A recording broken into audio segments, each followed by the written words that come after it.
Hello everyone, आप देख रहे हैं आर नॉवल बॉय। कहानियों का ये सफर यूं ही चलता रहेगा, लेकिन उससे पहले जल्दी से वीडियो को लाइक कर दें और चैनल को सब्सक्राइब करके हमारी इस फैमिली का हिस्सा बनें।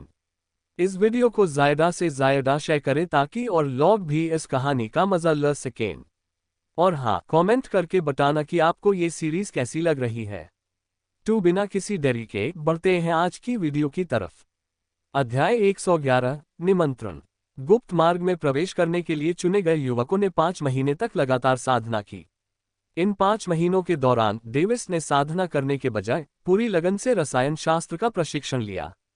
उन्होंने आत्मा ज्वाला का उपयोग करना सीखा, जिससे उन्हें कोयले जैसी ज्वलनशील सामग्री का उपयोग किए बिना गोलियां बनाने में मदद मिली। आत्मा ज्वाला का निर्माण केवल अग्नि से जुड़ाव रखने वाले लोग ही कर सकते थे।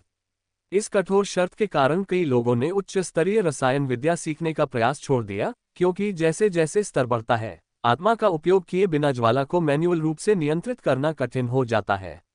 इसके अलावा आत्मा की ज्वाला का उपयोग करके गोली बनाने के अपने फायदे हैं, जैसे कि यदि व्यक्ति अपनी आत्मा की ऊर्जा पर उच्च नियंत्रण रखता है तो गर्मी की तीव्रता को आसानी से नियंत्रित किया जा सकता है।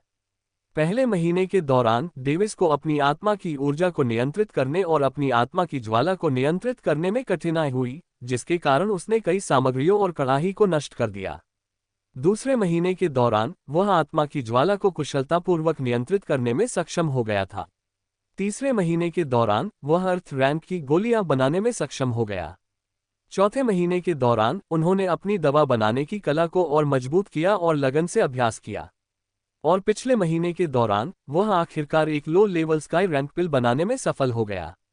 कीमियागर हाईवुड उसकी गति से पूरी तरह चकित थे और यह स्वीकार करने से खुद को रोक नहीं सके कि यह लड़का 1 साल में उन्हें पीछे छोड़ देगा। सबसे महत्वपूर्ण बात यह है कि डेविस एवलिन से किया अपना वादा नहीं भूला, लेकिन उससे मिलने जाने के बजाय उसने उसे पत्र भेजकर अपनी परिस्थिति के बारे में बताया। एवलिन ने उसकी परेशानी समझी और उसे स्नेहपूर्वक जवाब दिया। उसके बाद वे सप्ताह में एक बार पत्र भेजकर एक दूसरे से संपर्क में रहे और उस सप्ताह उन्होंने क्या किया इसके बारे में बताते रहे। डेविस के चेहरे पर मुस्कान आ गई, क्योंकि उसने पहले कभी इस तरह की भावना का अनुभव नहीं किया था। सच तो यह है कि उसे इस तरह के काम करने का कोई अनुभव भी नहीं था। इसके अलावा वे संचार क्रिस्टल का उपयोग करके संवाद कर सकते थे, लेकिन किसी कारणवश उन्होंने ऐसा नहीं किया। ऐसा लगता था मानो वे किसी अजीब वजह से एक दूसरे से मिलने या बात करने से बच रहे थे। दोनों को इस बात का आभास था कि वे एक दूसरे को क्या कहना चाहते हैं, लेकिन उन्होंने ऐसा करने से परहेज किया।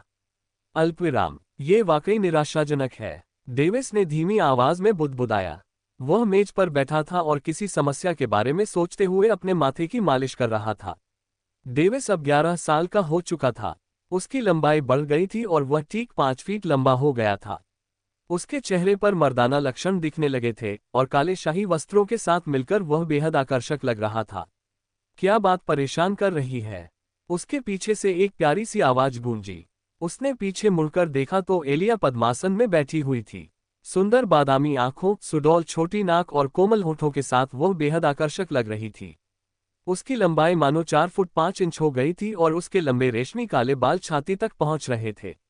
उसने गहरे नीले रंग के कपड़े पहने थे जो महंगे और सुरुचिपूर्ण दिख रहे थे। उसने अपनी आंखें खोलीं और उत्सुकता भरी नजरों से उसकी ओर देखा। यह है, डेविस ने उसे समझाने से पहले एक पल सोचा। पता चला कि उन्हें सम्राट एस्टन से एक आधिकारिक पत्र मिला था। पत्र में बताया गया था कि राजकुमारी शर्ली एस्टन 1 महीने बाद अपना जन्मदिन मनाएंगी और ऐसा लगता है कि उन्हें और उनकी मंगेतर को जन्मदिन समारोह में सादर आमंत्रित किया गया था। इसमें इतनी परेशानी वाली बात क्या है? एलिया के चेहरे पर उलझन का भाव था। उसे समझ नहीं आ रहा था कि चिंता करने लायक ऐसी कौन सी बात है। डेविस ने आह भरते हुए कहा, मुझे समझ में आता है कि वे मुझे क्यों आमंत्रित कर रहे हैं, लेकिन मुझे ये समझ में नहीं आता कि वे एवलिन को क्यों आमंत्रित कर रहे हैं। ये तो उनके जले पर नमक छिड़कने जैसा है। जले पर नमक छिड़कना? तुम्हारा मतलब क्या है? तुम अब भी नहीं समझते क्योंकि तुम अभी छोटे हो। एलिया ने उसकी बात सुनकर अपनी आंखें घुमाईं। सम्राट एस्टन मेरी और शर्ली की शादी की सगाई टूटने से नाराज थे, इसलिए उन्होंने एवलिन को शर्ली के जन्मदिन समारोह में किसी भी कीमत पर आमंत्रित नहीं किया। मेरे अनुमान से ये पत्र शर्ली ने ही लिखा होगा। अगर मुझे यह अनुमान लगाना हो कि उसने ऐसा क्यों किया तो... उद्धरण चिन्ह। डेविस ने कुछ देर सोचने के बाद आगे कहा, उसके शाही पिता अब भी उससे नाराज हैं और उन्होंने आने वाले जन्मदिन समारोह का फायदा उठाकर उस पर मुझे आमंत्रित करने का दबाव डाला। फिर उसके पास कोई विकल्प नहीं बचा, इसलिए उसने मुझे निमंत्रण भेजा, लेकिन निमंत्रण के विवरण में बदलाव कर दिया ताकि मैं एवलिन को अपने साथ ला सकूं, जिससे उसे अपने पिता की इच्छा को चतुराई से अस्वीकार करने का बहाना मिल गया। एलिया चुप रही, उसके चेहरे पर एक अजीब सा भाव था, मानो वह किसी मूर्ख को देख रही हो। तुम मुझे ऐसे क्यों देख रही हो? डेविस असहज हो गई और उसने उससे सवाल किया। चेहरे पर हल्की सी मुस्कान लिए उसने जवाब दिया, मुझे लगता है कि यह सम्राट एस्टन ही थे जिन्होंने आपको निमंत्रण भेजा था। डेविस ने उसकी तरफ देखा और हंसते हुए कहा, हूँ। तुम ऐसा क्यों कह रही हो? सम्राट एस्टन शर्ली के दिल में पनप रही ईर्ष्या का फायदा उठाकर उससे तुम्हारी शादी करवाने की कोशिश कर रहा है। उसकी अटकल सुनकर डेविस अवाक रह गया। ईर्ष्या का इस्तेमाल? तुम्हारा मतलब है कि वह किसी तरह एवलिन और मेरे द्वारा उसमें ईर्ष्या पैदा करने की योजना बना रहा है? हाँ, लगभग, उसने आंखें घुमाते हुए जवाब दिया। डेविस हंसते हुए बोला, हाँ, तुम्हारी कल्पना तो कमाल की है। और वैसे भी मेरी वजह से जलन हो रही है। तुम्हें तो मेरी हैसियत बढ़ाना बहुत पसंद है। एलिया ने अचानक नाराजगी भरी नजर से उसकी ओर देखा और कहा, तुम हमेशा इतने विनम्र क्यों रहते हो? तुम लोरेट साम्राज्य के युवराज हो, उस रहस्यमय गुरु के शिष्य हो। इस दुनिया में मुझे नहीं लगता कि तुम्हारे गुरु को छोड़कर किसी का भी दर्जा तुमसे ऊंचा है। उसने अपने हाथ फैलाते हुए कहा, मुझे खुद भी नहीं पता, लगता है कि मैं बिना किसी कारण के घमंडी व्यवहार करके खुद को मूर्ख महसूस करता हूं। उद्धरण चिन्ह ... उद्धरण चिन्ह। एलिया अवाक रह गई, लेकिन वह इस बात को मानने से खुद को रोक नहीं पाई कि उसने जो कहा उसमें कुछ सच्चाई थी। उसकी ओर उंगली उठाते हुए उसने कहा, पहली बात तो यह है कि तुम इस महाद्वीप के सबसे प्रतिभाशाली व्यक्ति हो। दूसरी बात, तुम्हारा रुतबा इतना ऊंचा है कि इस महाद्वीप की कोई भी अविवाहित महिला तुम्हारे प्रस्ताव को ठुकरा नहीं सकती। उसकी निगाहें उससे हट गईं और उसने मन ही मन सोचा, मुझ समेत। उस पर अपनी निगाहें टिकाते हुए उसने असंतुष्ट निगाहों से पूछा, आखिर आपको ऐसा क्यों लगता है कि आप ईर्ष्या करने के लायक नहीं हैं? डेविस हल्के से हंसते हुए बोले, आप कहते हैं कि कोई मुझे मना नहीं करेगा। तो फिर मुझे ये बताए, एवलिन ने सगाई से तब तक इनकार क्यों किया जब तक मैं उसे मनाने में कामयाब नहीं हो गया? उस समय वो तुमसे बड़ी थी और तुम अभी बच्चे थे। उम्र का अंतर काफी अजीब रहा होगा। आखिरकार तुमसे मिलने से पहले उसके मन में कुछ शंकाएं रही होंगी। आज भी कई औरतें तुम्हारी तारीफ करती हैं और चाहती हैं कि तुम उन्हें नोटिस करो। मैं तुम्हें चुनौती देता हूं कि 16 साल की उम्र के बाद किसी भी औरत को रिझाकर दिखाओ। देखते हैं तब तक कोई तुम्हारी कोशिश को ठुकराने की हिम्मत कर पाती है या नहीं। उसकी ऐसी बातें सुनकर वह बहुत क्रोधित हुआ, लेकिन साथ ही साथ वह अचंभित होकर उसे देखता रहा। उसके मुंह से निकले शब्दों के बारे में सोचते हुए उसने धीरे धीरे पलकें झपकाईं। मैंने उसे साहसी बनना सिखाया था, लेकिन इतना साहसी नहीं, खासकर उसकी उम्र के हिसाब से। मन ही मन चिल्लाते हुए उसने खुद को उन चीजों को सिखाने के लिए फटकारा जो उसे नहीं सिखानी चाहिए थी। अध्याय 112, कोर में भिन्नता। डेविस अचानक खड़ा हुआ, एलिया को पकड़ा और उसे बिस्तर पर पटक दिया।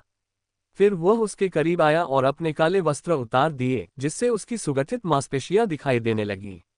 उसका शरीर बैंगनी रंग के टॉप और काले रंग के बॉटम से ढका हुआ था। तुम क्या कर रहे हो?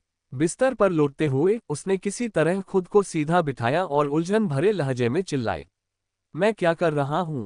बस ये जांच रहा हूं कि आपकी बातें सच हैं या नहीं। बिस्तर पर चढ़कर उसने उसकी कलाई पकड़ ली और उसे नीचे धकेल दिया। एलिया की पलकें धीरे से कांप उठीं। उसने उसकी भटकती आंखों की ओर देखा जो अचानक जिज्ञासा भरी निगाहों से भर गई थीं। जैसे ही वह कांपने लगी, उसने धीरे धीरे अपने होंठ उसके होठों के करीब लाए। अंत में जब उनके होंठ मिलने में केवल 1 इंच की दूरी रह गई, तब वह रुक गया। क्या तुम मुझे दूर धकेलोगी? उसने गंभीरता से उसकी आंखों में देखते हुए पूछा। एलिया ने कोई जवाब नहीं दिया, वह कांपती पलकों के साथ उसकी आंखों में देखती रही। उसे अपने होठों पर उसकी गर्म सांस महसूस हुई, जिससे उसके पैर कुछ पल के लिए सुस्त पड़ गए।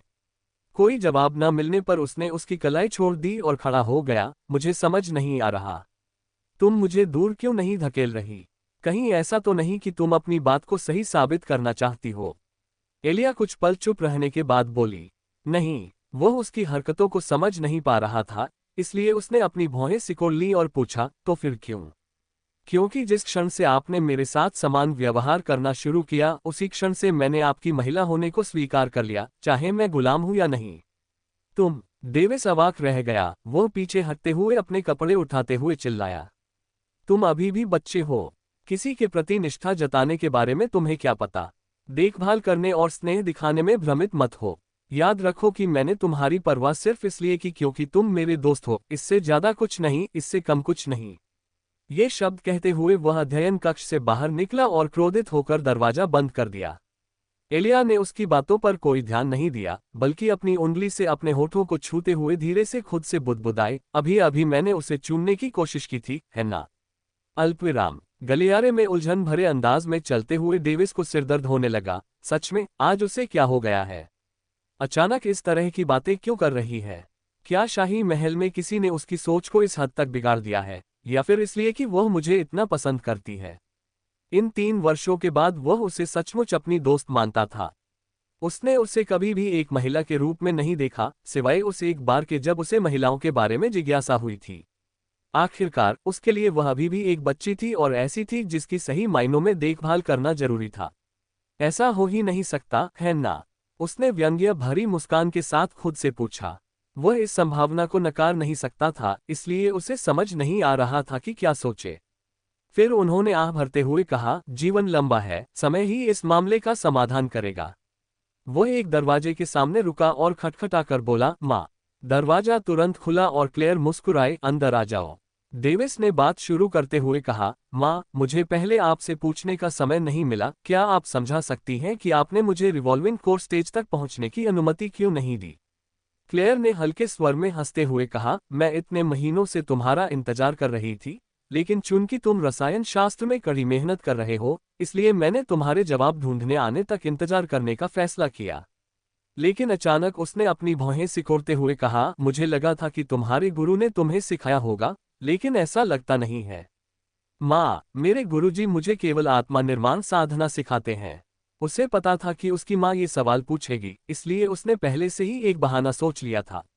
ओह, लगता है तुम्हारी अपनी कुछ परेशानियां हैं। कोई बात नहीं, माँ तुम्हें सिखा देंगी, क्लेयर ने मुस्कुराते हुए कहा, जिससे डेविस भी मुस्कुरा उठा। टेबल पर बैठे हुए उसने समझाना शुरू किया, मैंने तुमसे कहा था कि तुम घूर्णनशील मूल अवस्था तक साधना मत करो क्योंकि इसमें अवस्थाओं की मात्रा और मूल अवस्था में विविधता की मात्रा अज्ञात है जिसकी तुम साधना कर सकते हो। क्या? डेविस अचंभित था, उसे लगा कि इस दुनिया में घूर्णनशील मूल अवस्था तक पहुंचने की विधि शायद गलत या अपूर्ण है। उसे यह विधि घटिया नहीं लगी। यहाँ रहते हुए मैंने ये देखा कि यहाँ के लोग अधिकतर सबसे निम्न स्तर की शक्ति, यानी 5वें स्तर की शक्ति का ही विकास करते हैं। तुम्हारे पिता के पास 4थे स्तर की शक्ति है जबकि मेरे पास 2 स्तर की। उसने सिर हिलाते हुए जवाब दिया, मानो वह इस महाद्वीप की अज्ञानता पर खेद व्यक्त कर रही हो। डेविस ने सिर हिलाकर जवाब दिया, तो क्या कोर के स्तर ही साधकों की युद्ध क्षमता निर्धारित करते हैं? क्लेयर मुस्कुराई, लेकिन फिर से अपना सिर हिलाते हुए बोली, हाँ, इतना ही नहीं, बल्कि यह ऊर्जा संग्रहण साधना प्रणाली के बाद के चरणों में कदम रखने के लिए एक आधार भी है। डेविस की आंखें हैरानी से चौड़ी हो गईं, तो क्या इसका मतलब यह है कि जब तक मैं उच्च स्तरीय कोर विकसित नहीं कर लेता, तब तक मैं ऊर्जा संग्रहण साधना प्रणाली के अंतिम चरणों तक साधना नहीं कर सकता? क्लेयर ने कंधे उचकाते हुए कहा, ऐसा जरूरी नहीं है। वह असमंजस में था। उसके उलझन भरे चेहरे को देखकर क्लेयर खिलखिलाकर हंस पड़ी और बोली, तुम अभी भी साधना के अंतिम चरणों तक पहुंच सकते हो, लेकिन ये बहुत मुश्किल होगा, जैसे आसमान के खिलाफ जाना, जिसकी वजह से इसे हासिल करना लगभग नामुमकिन है। डेविस ने सहमति में सिर हिलाया और अपने मन में उठ रहे एक और संदेह के बारे में पूछा, ओह, तो फिर आपने जिन विविधताओं का जिक्र किया था, उनके बारे में क्या? हम इंसानों का जो मूल तत्व विकसित होता है, वह रहस्यमय है। ये कभी कभी शरीर की बनावट और यहाँ तक कि भाग्य के अनुसार भी बदल सकता है। कुछ लोग अपने मूल तत्व में नियमों को अंकित करने में सफल होते हैं, जिससे उन्हें बाद के चरणों में नियमों को समझने में लाभ मिलता है। क्लारा जैसी विशेष शारीरिक बनावट वाले कुछ लोगों का मूल तत्व निस्संदेह रूपांतरित होता है। डेविस ने अपना मुंह खोलकर ओ का आकार बनाया। उसे विशेष शारीरिक बनावट के फायदों से बेहद ईर्ष्या हो रही थी। क्लारा कितनी भाग्यशाली है कि इस बंजर महाद्वीप में, जहां आकाश धरती भी कमजोर है, उसे इतना शक्तिशाली शरीर मिला है। क्लेयर मुस्कुराए और खुद पर गर्व महसूस किया। उसने ईश्वर का धन्यवाद किया क्योंकि उसे यह आशीर्वाद मिला था। आखिरकार ऐसे विशेष शरीर तो ईश्वर की इच्छा से ही प्राप्त होते हैं। मृत्यु का दिव्य सम्राट। C-113 एलियास की बीमारी। अध्याय 113 एलिया की बीमारी। क्लेयर ने डेविस को तब तक उपदेश दिया जब तक कि उसे यह सुनिश्चित नहीं हो गया कि वह रिवॉल्विंग कोर स्टेज तक खेती करने के बारे में वह सब कुछ जानता है जो वह जानती है। इसी बीच डेविस ये सुनकर हैरान रह गया कि उसके पिता जल्द ही अपनी ऊर्जा संचय साधना को तब तक कमजोर कर देंगे जब तक कि वह मेरिडियन रिफाइनमेंट स्टेज के शिखर तक न गिर जाए। डेविस अपने पिता के इस फैसले की प्रशंसा किए बिना नहीं रह सका। दूसरी ओर लोरेट साम्राज्य की सुरक्षा के संबंध में सम्राट एश्टन और सम्राट रूथ ने अमर विरासत की भूमि की जानकारी के बदले में इस दौरान लोरेट साम्राज्य की रक्षा करने का वादा किया था। क्लेयर और लोगन दोनों ने इस जानकारी को प्रकट करने का फैसला किया। क्लेयर ने बताया कि एक बार विरासत का प्रवेश द्वार खुल जाने के बाद यह आकाश में प्रकाश का एक प्रतीक भेजेगा जो ये संकेत देगा कि विरासत सभी के लिए खुली है। क्लेयर की व्याख्या से उन्हें समझ आया कि यह विरासत का निष्पक्ष होने का तरीका था, जिसका अर्थ है कि इसे पहले कौन पाता है इससे कोई फर्क नहीं पड़ता, अंत में योग्य और प्रतिभाशाली व्यक्ति ही विजयी होंगे। डेविस को इससे कोई आपत्ति नहीं थी क्योंकि उसे अपनी क्षमताओं पर पूरा भरोसा था। अगर उसे विरासत नहीं मिलती तो वह अपनी प्रतिभा की कमी के लिए खुद को ही दोषी ठहरा सकता था। उसी दिन उन्होंने आधिकारिक मामलों के नाम पर एवलिन को शाही महल में आमंत्रित किया। अल्पविराम। अगले दिन राजकक्ष के सामने शाही अंगरक्षक बल पूरी निष्ठा से खड़े थे। उनके चेहरे हेलमेट से ढके हुए थे जिससे उनके भावों को देखना तो असंभव था, लेकिन उनकी उपस्थिति प्रभावशाली प्रतीत होती थी। डेविस आगे खड़ा होकर एक महत्वपूर्ण अतिथि का इंतजार कर रहा था, जबकि एलिया उसके बगल में शांत भाव से खड़ी थी मानो कल कुछ हुआ ही न हो। राजमहल के सामने एक घोड़ागाड़ी आकर रुकी जिससे उनके चेहरे पर मुस्कान आ गई। गाड़ी तुरंत रुक गई और एवलिन मुस्कुराते हुए उससे नीचे उतर गई। शाही महल में आपका स्वागत है मिस एवलिन। अपने राजकुमार द्वारा व्यक्तिगत रूप से आमंत्रित किया जाना मेरे लिए सम्मान की बात है। एवलिन ने थोड़ा झुकते हुए अपने हाथ जोड़े। उसके बाद शाही महल के अंदर जाते समय उन्होंने काफी औपचारिक शब्दों का आदान प्रदान किया। हाँ, तुमने तो कमाल का दिखावा किया। एवलिन हंसते हुए मुंह बंद कर लिया। क्या हम ऐसा हर समय नहीं करते? इसे ही तो भीड़ के सामने अपनी प्रतिष्ठा बनाए रखना कहते हैं। डेविस ने बेपरवाही से जवाब दिया मानो यह कोई आम बात हो, लेकिन अचानक आगे बोला, हाँ, मेरे माता पिता ने कहा कि वे आपसे मिलना चाहते हैं। सम्राट और महारानी ने मुझे बुलाया था। एवलिन घबरा गई। उसने थोड़ा डरा हुआ चेहरा बनाते हुए उससे पूछा, सम्राट की बात छोड़िए, ऐसा लगता है कि महारानी आपसे मिलना चाहती हैं। डेविस ने कंधे उचका दिए। चेहरे पर चिंता का भाव लिए उसने पूछा, क्या वह मेरी परीक्षा लेने वाली है? शायद। क्या तुमने इसके लिए तैयारी कर ली है? उसने गंभीर स्वर में जवाब दिया और सवाल किया। दरअसल वो उसे चिढ़ा रहा था। अगर मैंने ऐसा किया भी तो मुझे नहीं लगता कि वह मुझे स्वीकार करेगी। उदास स्वर में जवाब देते हुए उसने अपना सिर नीचे झुका लिया। उसके झुके हुए सिर को देखकर उसने आह भरते हुए सोचा, यहाँ तो हीन भावना की गंभीर समस्या है। हाँ, सब ठीक हो जाएगा। मेरी माँ महारानी ने तो तुम्हें पहले ही चुन लिया है। बस ध्यान रखना कि किसी भी कारण से उन्हें नाराज न करना। मैं आपकी बात मान लूंगी। एवलिन ने सिर हिलाया और हल्की सी मुस्कान दी। डेविस ने भी सिर हिलाया और सिंहासन कक्ष की ओर चल दिया। गलियारे के बीच में ही उसे लगा कि कुछ गड़बड़ है। अरे, हम ऐसे क्यों बातें कर रहे हैं जैसे हमारी शादी हो चुकी हो और हम अपने माता पिता से स्वीकृति लेने जा रहे हो। कुछ तो गड़बड़ है। उस क्षण उनकी निगाहें एक पल के लिए मिली और फिर एक साथ अलग हो गईं। ये सब क्या था? सोचते हुए डेविस की आंखें सिकुड़ गईं। अचानक कल की घटना उसके दिमाग में कौंध गई और उसने उसकी तरफ देखा। क्या उसने मेरी औरत बनने के लिए हाँ कह दी है? उसने अविश्वास भरे लहजे में खुद से पूछा, मानो वह अपनी ही बुद्धि पर सवाल उठा रहा हो। एक पल बाद उसने अपना सिर हिलाया और आगे चलने लगा। कुछ मिनट बाद वे आखिरकार सिंहासन कक्ष के सामने पहुंच गए। अच्छा, अंदर जाओ। अरे, तुम नहीं आ रहे हो? डेविस अचानक उसके बगल में चलना बंद कर दिया। एवलिन को एहसास हुआ कि वह अब उसके साथ नहीं चल रहा है और अकेले अपने ससुराल वालों से मिलने की संभावना से वह थोड़ी और घबरा गई। डेविस ने सिर हिलाकर यह संकेत दिया कि वह अब उसके साथ नहीं जाएगा। थोड़ी देर बाद उसने अपने हाथ ऊपर उठाए और अंगूठा ऊपर करके इशारा किया। एवलिन ने कमर पर हाथ रखकर मुंह बनाया। फिर उसने सिर हिलाया और सिंहासन कक्ष के अंदर चली गई। डेविस ने व्यंग्यात्मक हंसी हंसते हुए अध्ययन कक्ष की ओर रुख किया क्योंकि उसके पास यहां रुकने का कोई कारण नहीं था। जैसे ही उसने अपना सिर घुमाया वह वहीं जम गया। एलिया ने आंखें सिकोड़कर उसे घूरा। उसे अचानक ऐसा लगा जैसे वह कोई अनैतिक काम करते हुए पकड़ा गया हो। वह तब तक उसे घूरती रही जब तक कि वह और बर्दाश्त नहीं कर सका। तुम मुझे क्यों घूर रहे हो? उद्धरण चिन्ह डॉट डॉट डॉट। कुछ नहीं, बस मुझे लगा कि आप दोनों के बीच का रिश्ता अचानक बहुत ज्यादा घनिष्ठ और सौहार्दपूर्ण हो गया है। बिल्कुल, मैं और एवलिन जल्द ही शादी करने वाले हैं। ये बिल्कुल सामान्य है और ऐसी ही उम्मीद की जा सकती है। वैसे आजकल तुम्हें क्या हो गया है? तुम बिल्कुल अजीब व्यवहार कर रही हो, एलिया। उसने यह बात सामान्यता से कही और अंत में चिंतित स्वर में उससे पूछा। कुछ कहने की कोशिश करते हुए एलिया के चेहरे पर भावविभोरता थी। क्या आपको तबीयत खराब लग रही है? डेविस ने उसकी नब्ज जांचते हुए अचानक पूछा। रसायन शास्त्र का अध्ययन करने के कारण उन्हें बीमारियों के बारे में एक दो बातें पता थीं। खेती करने वाले भी बीमार पड़ सकते हैं क्योंकि कई ऐसी चीजें हैं जो उन्हें बिना पता चले ही प्रभावित कर सकती हैं। उद्धरण चिन्ह डॉट डॉट डॉट। नहीं, बस। उसका जटिल चेहरा उदास हो गया। उसने अपनी भौहें उठाईं और गंभीर स्वर में पूछा, क्या बात है? बताओ, मुझसे कुछ मत छुपाओ। उद्धरण चिन्ह डॉट डॉट डॉट। मुझे कुछ अजीब सपने आते हैं। उसने आंखें सिकोड़ते हुए कहा, सपने? ये किसी बुरे सपने की तरह है। उसका शरीर थोड़ा कांप उठा। डेविस ने चिंतन किया और जल्दी से उसकी आत्मा में किसी भी असामान्यता की जांच की। फिर उसने आगे पूछा, वह बुरा सपना किस बारे में था? अगर तुम्हें उसे याद करने में डर लग रहा है तो मुझे उसके बारे में बताने की जरूरत नहीं है। अध्याय 114, बेचैनी।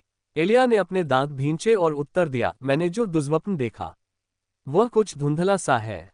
ऐसा लगता है जैसे कई लोग मेरा पीछा कर रहे हैं। वे मुझ पर अजीब तरह से हंसते हैं और मेरा शिकार करते हैं जैसे कि मैं उनके लिए सिर्फ एक शिकार हूं। डेविस ने अपनी भौहें ऊपर उठाई। यह एक भयावह अनुभव है। फिर उन्होंने सिर हिलाते हुए कहा, ठीक है, आपको ये समस्या कब से हो रही है? मुझे लगभग 1 महीने से ये सपने आ रहे हैं। उसने उदास स्वर में जवाब देते हुए अपना सिर नीचे झुका लिया। ये सुनकर उसने अपनी आंखें सिकोड़ लीं और खुद पर संदेह करते हुए सोचा, क्या मैं इतना अविश्वसनीय हूं कि वह मुझसे इस बारे में बात करने के लिए भी नहीं आएगी? फिर भी निराश हुए बिना उन्होंने सवाल पूछना जारी रखा, क्या आपको सोते समय ये बुरे सपने आते हैं? हाँ, लेकिन सिर्फ उस समय ही नहीं। एक पल रुककर उसने फिर कहा, खेती करते समय भी मुझे ये बुरे सपने आते हैं। उसने फिर सिर हिलाया और सोचा, अजीब बात है, साधना के दौरान अभी तक तो मैंने देखा है कि उसकी आत्मा सामान्य है।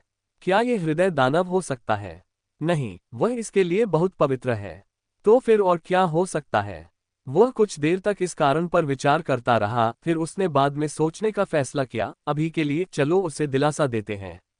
डेविस ने उसके सिर पर हाथ फेरते हुए कहा, चिंता करने की कोई जरूरत नहीं है, ये सिर्फ एक सपना है। मैं तुम्हारे साथ हूं। अगर इस महाद्वीप के लोग हिम्मत करते हैं तो। तारांकन पाह, तारांकन। डेविस ने अविश्वास से अपनी आंखें चौड़ी कर लीं और जम गया। उसे अपनी आंखों पर और अस्वीकृत होने की भावना पर विश्वास नहीं हो रहा था। एलिया ने उसके हाथों को झटक कर दूर कर दिया और धीरे धीरे अपनी मुट्ठियां भींचते हुए उसकी ओर इशारा किया। तुम वहां नहीं थे, उसने दबी हुई आवाज में चिल्लाकर कहा। मैंने बार बार तुम्हारी मदद के लिए पुकारा, तुम वहां नहीं थे। उन्होंने मुझे पीट पीट कर मार डाला। मेरे नाम पुकारते हुए मुझे टुकड़ों में काट डाला। फिर भी तुम वहां नहीं थे। उसकी आंखों में दुख उमड़ आया, उसकी आवाज कांपने लगी और वह रोने लगी। और यहाँ तुम मुझसे दूर होते जा रहे हो जबकि मैं तुम्हें जाने नहीं देने की पूरी कोशिश कर रहा हूँ। एलिया, वह अपनी तल्लीनता से बाहर आया और एक बार फिर अपने हाथों से उसकी ओर बढ़ा।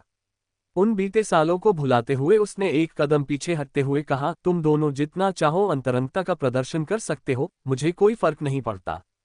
फिर वह मुड़ी और भाग गई। वह वहां स्तब्ध खड़ा था मानो उसने अभी अभी कोई विपत्ति झेली हो। कुछ क्षण बीतने के बाद उसका अचंभित चेहरा सामान्य हो गया और फिर विस्मय से भर गया। क्या वह एलिया है? उसने असमंजस भरे लहजे में खुद से पूछा। उसके लिए वह हमेशा एक शांत लड़की थी जो बिना कुछ कहे भी उसकी परवाह करती थी। उसने उससे एक निश्चित दूरी बनाए रखी क्योंकि वह उसे एक बेहतरीन महिला बनते हुए देख सकता था। उसके व्यक्तित्व में एकदम 180 डिग्री का बदलाव आ गया। उसने मन ही मन सोचा और व्यंग्यात्मक मुस्कान के साथ मुस्कुराया। फिर उसने आह भरते हुए बुदबुदाया, ये सब फिर से मेरी ही गलती है। लेकिन उसने जो कहा उससे लगता है कि यह 1 महीने से अधिक समय से हो रहा है। अचानक उसके दिमाग में एक डरावनी हंसी गूंज उठी, हे, वाकई दिलचस्प। ओए, तुम्हें कुछ पता है ना? डेविस की आंखें चौड़ी हो गईं, हालांकि वह उतना आश्चर्यचकित नहीं था। सच में नहीं, वैसे भी मुझे आपके साथ घटने वाली हर अनसुलझी घटना के लिए जवाबदेह नहीं होना पड़ता। तुमने उसके साथ क्या किया? ये देखकर कि मृत्यु पत्र में उसके प्रश्न का उत्तर नहीं था, उसका गुस्सा भड़क उठा और उसे संदेह होने लगा। ऐसा लग रहा था कि डेविस को आने वाले बुरे सपने इसी वजह से थे। कुछ नहीं, मैं हर समय तुम्हारी आत्मा में ही था। भला मैं तुम्हारे ध्यान दिए बिना कुछ कर कैसे सकता हूं? उसने सहज भाव से उत्तर दिया। डेविस ने दांत पीसते हुए अपनी आंखें बंद कर ली और फिर खोलते हुए कहा, मुझे उम्मीद है कि ऐसा ही हो। उसने व्यंग्य करते हुए चुनौती दी, नहीं तो फिर क्या? डेविस चुप रहा और उसकी आंखें और चेहरे के भाव एकदम ठंडे पड़ गए। अगर तुम्हें उसकी इतनी परवाह है तो उसे अपनी पत्नी क्यों नहीं बना लेते? उसे साधना करने की जरूरत नहीं है और वह शांति से तुम्हारे साथ अपनी मृत्यु तक रह सकती है। यह फैसला करने का अधिकार आपके पास नहीं है। उसके मुंह से ठंडा जवाब निकला। हे, आवाज धीरे धीरे सुनाई देना बंद होते हुए डरावनी हंसी हंसती रही। डेविस ने अपनी मुठियां भींच ली क्योंकि वह उसके लिए चिंतित था। साथ ही उसे यह भी महसूस हुआ कि एलिया के साथ कुछ तो गड़बड़ है, खासकर मृत्यु पत्र में लिखी बातों के बाद। मुझे इस मामले की तह तक जाना ही होगा। उसने दृढ़ निश्चय करते हुए कहा कि वह इस असामान्यता का पता लगाएगा, भले ही इसका मतलब ये हो कि वह किसी न किसी तरह से उसे नाराज कर दे। अल्पविराम। सिंहासन कक्ष में केवल 3 लोग थे। वास्तव में यहां उपस्थित होने वाले अन्य सभी लोगों को अस्थायी रूप से बर्खास्त कर दिया गया था। एवलिन सम्राट और महारानी का अभिवादन करती है। एवलिन ने हाथ जोड़कर सिर झुकाया। उसके चेहरे पर दृढ़ संकल्प के भाव थे और वह सोच रही थी कि वह उन पर एक अच्छा पहला प्रभाव छोड़े। बहुत बढ़िया, लोगन ने उसकी ओर देखते हुए और क्लेयर की ओर नजर डालते हुए कहा। सच तो ये था कि उसे इस स्थिति में क्या कहना चाहिए ये समझ नहीं आ रहा था, इसलिए उसने मदद के लिए क्लेयर की ओर देखा। सम्राट से प्रशंसा पाकर एवलिन को अच्छा लगा। अब उसे लगा कि वह किसी तरह उनकी स्वीकृति प्राप्त कर सकती है। क्लेयर ने अपनी आंखें घुमाईं। उसे तो ये भी समझ नहीं आ रहा था कि उसने बात क्यों की, क्योंकि एवलिन को सिंहासन कक्ष में बुलाने वाली वही थी। क्लेयर ने अपनी आस्तीन झटकते हुए कहा, एवलिन कॉल्डन, है ना? क्या तुम्हें पता है कि तुम मेरे बच्चे की हकदार बिल्कुल नहीं हो? उसके कठोर चेहरे से वह निर्मम और क्रूर लग रही थी। ये सुनकर एवलिन कांप उठी। उसके मन में जो विचार आया था वह आते ही गायब हो गया। उसने थोड़ा सिर झुकाकर जवाब दिया, आप बिल्कुल सही कह रही हैं, महारानी। अगर हमने तुम्हारे पिता कॉल्डन परिवार के मुखिया से किया वादा न किया होता तो तुम्हारा यहाँ होना भी नामुमकिन होता। मेरे पहले बेटे से शादी करना तो दूर की बात है। क्लेयर ने चिड़चिड़े स्वर में अपना वाक्य समाप्त किया। मुझे ये बहुत पहले से पता था। एवलिन ने अपना सिर उठाकर जवाब दिया, उसे बहुत पहले से ही पता था कि रुतबे या प्रतिभा के मामले में वह उसकी बराबरी नहीं कर सकती। क्लेयर ने नाराजगी जताते हुए कहा, लड़की, क्या तुम्हें अपनी गलतियों का एहसास है? जैसे ही एवलिन ने ये सुना वह हैरानी से अपनी आंखें चौड़ी करते हुए बोली, गलतियां?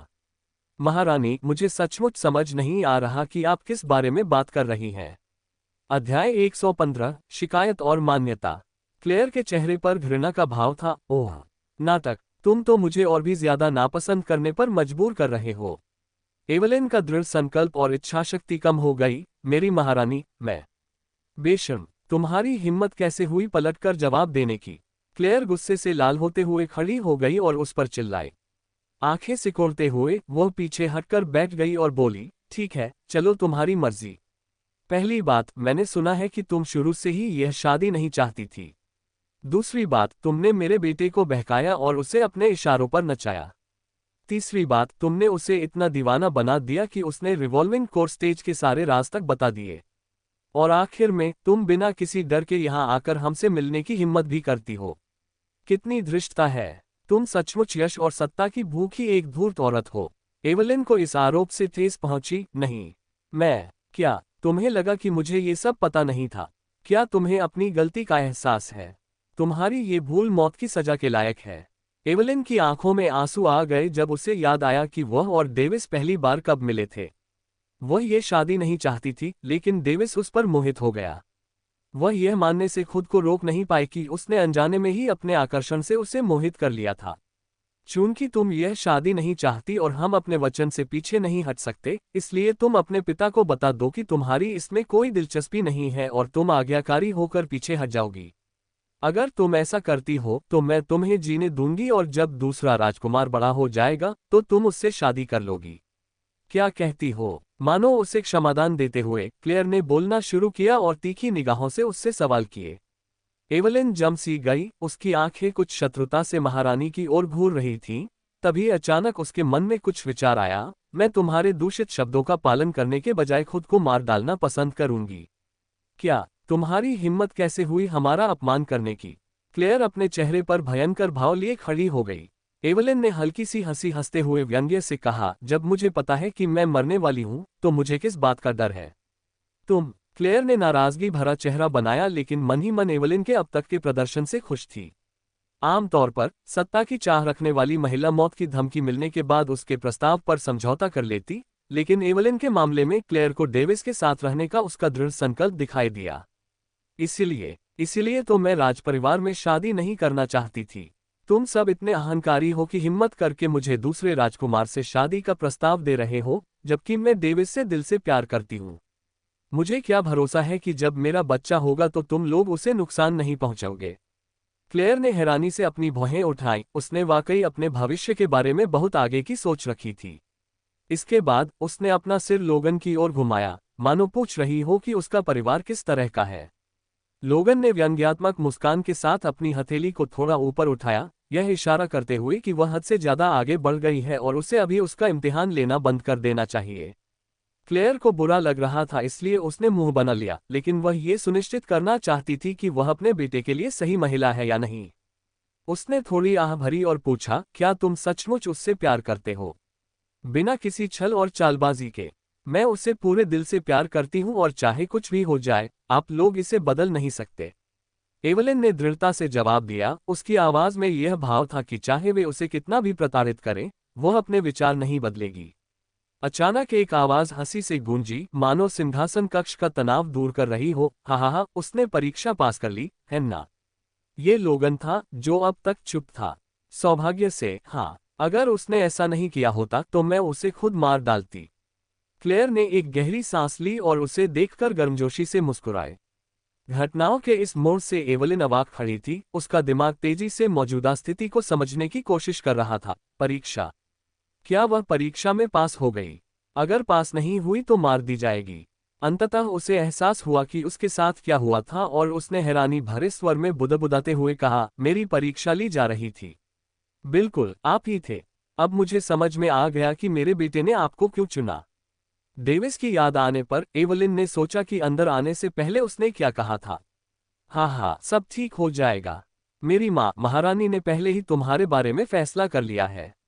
बस ये ध्यान रखना कि किसी भी कारण से उन्हें गुस्सा न दिलाना। मैं आपकी बात मान लूंगा। उसकी सलाह याद आते ही शर्म से उसका चेहरा लाल हो गया। उसे पता था कि उसकी परीक्षा ली जाएगी, लेकिन क्या ये कुछ ज्यादा ही नहीं है? अपने होठों को काटते हुए उसने सोचा कि आरोप से उत्पन्न उसकी पीड़ा आखिरकार छोटी नहीं थी। क्लेयर अपनी सीट से उठी और उसकी ओर दौड़ी। ठीक है, मुझे माफ करना कि मैंने तुम्हें ये सब झेलने पर मजबूर किया, लेकिन तुम्हारे काम तुम्हारे विचारों से मेल नहीं खाते। मुझे अब भी समझ नहीं आ रहा कि तुम उससे कितना प्यार करती हो, और न ही मुझे पता है कि किस वजह से तुम उससे प्यार करती हो। इसीलिए मेरे पास तुम्हें सख्ती से परखने के अलावा कोई चारा नहीं था। ये सुनकर एवलिन ने व्यंग्यात्मक मुस्कान के साथ कहा, मेरी भावनाओं को भ्रमित करने के लिए आपका बेटा ही जिम्मेदार है। हाँ, मैं इस बात से इनकार नहीं कर सकती। क्या वह वाकई अनोखा नहीं है? क्लेयर ने गर्व से पूछा। एवलिन मुस्कुराए, लेकिन उसने कोई जवाब नहीं दिया। उसकी मुस्कान में एक खास चमक थी जो ये दर्शाती थी कि वह उसके लिए बिल्कुल अनोखा था। खुद को संभालते हुए उसने जल्दी से कहा, महारानी, आपके प्रति असभ्य व्यवहार के लिए मैं क्षमा चाहती हूँ। क्लेयर को अचानक इस कष्ट से गुजरने पर और भी बुरा लगा। कोई बात नहीं, शुरू में बदतमीजी करना मेरी ही गलती थी। इतनी दूरी मत बनाओ, जल्दी से मुझे सास कहो। अचानक पूछे गए इस सवाल से घबराकर एवलिन हकलाते हुए जल्दी से बोली, सास। क्लेयर ने जल्दी से उसे गले लगाया। शाबाश, जल्दी से अपने ससुर जी को नमस्कार करो। ससुर जी, एवलिन ने क्लेयर को गले लगाते हुए पुकारा। लोगन ने उसकी सहमति पर सिर हिलाया और संतुष्ट महसूस किया। लेकिन उसका चेहरा गंभीर था। मुझे उम्मीद है कि तुम अपनी सास को सचमुच माफ कर दोगी, क्योंकि उन्होंने अपने छोटे से जीवन में बहुत विश्वासघात झेला है। इसीलिए वही ये सुनिश्चित करना चाहती थी कि उनके बेटे की दुल्हन उसके प्रति वफादार रहे। महारानी के साथ हुए विश्वासघात की बात सुनकर वह क्लेयर के चेहरे को एक बार फिर देखे बिना नहीं रह सकी। मैं समझती हूँ, मुझे कोई आपत्ति नहीं है, न ही मैं आपसे कोई नाराजगी रखूंगी। इसके अलावा रिवॉल्विंग कोर्ट स्टेज के रहस्य में दखल देने के लिए मैं क्षमा चाहती हूँ। अध्याय 116 अज्ञात विस्फोट। धीरे से हंसते हुए क्लेयर ने जवाब दिया, हाँ, इसके लिए आपको माफी मांगने की जरूरत नहीं है। मुझे पता था कि मेरे बेटे ने ही आप पर भरोसा करके आपको इसके बारे में बताया था। मुझे ये भी पता था कि आप किस तरह के इंसान हैं। आखिर मैं तो इतने समय से आप पर नजर रख रही थी। मेरी निगरानी की जा रही है। ये सुनकर एवलिन की मुस्कान गायब हो गई। क्लेयर ने हंसते हुए उसके कंधों पर थपथपाया, हाँ, तुमने मेरी बात मान ली। मैं तो बस मजाक कर रही थी। खैर, अब तुम्हें खुद को कमतर नहीं समझना चाहिए। अपना आत्मविश्वास बढ़ाओ और मेरे बेटे के लिए एक योग्य दुल्हन बनो। मैं अपनी पूरी कोशिश करूंगी। एवलिन ने सिर हिलाया और अचानक हुए घटनाक्रम से असहज महसूस किया। पहले उस पर राजकुमार को बहकाने का आरोप लगाया गया। दूसरे, उसे बताया गया कि उसकी परीक्षा ली जा रही है। तीसरे, फिर उसे बताया गया कि वह परीक्षा में उत्तीर्ण हो गई है और उसे एक सच्ची दुल्हन बनने की दिशा में काम करना चाहिए। घटनाओं का पूरा क्रम इतनी तेजी से हुआ कि वह इसे समझ ही नहीं पाए और उसके पास घटनाओं के प्रवाह के साथ आगे बढ़ने के अलावा कोई विकल्प नहीं था।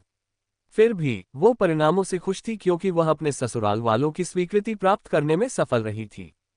क्लेयर ने उसके जवाब पर मुस्कुरा दिया और अचानक उसे एक बात याद आ गई। अपने पहले के कार्यों के लिए माफी के तौर पर मैं आपको एक ऐसी बात बताऊंगी जिसे मेरे बेटे ने भी अभी तक नहीं समझा है। उसका जिक्र सुनकर एवलिन ने दिलचस्पी दिखाए, क्या यह मेरे बारे में है? क्लेयर ने उसके जिज्ञासु चेहरे को देखकर खिलखिलाकर हंसते हुए जवाब दिया, ये तुम्हारे बारे में नहीं है, लेकिन यह निश्चित रूप से तुम्हारे भविष्य से संबंधित है।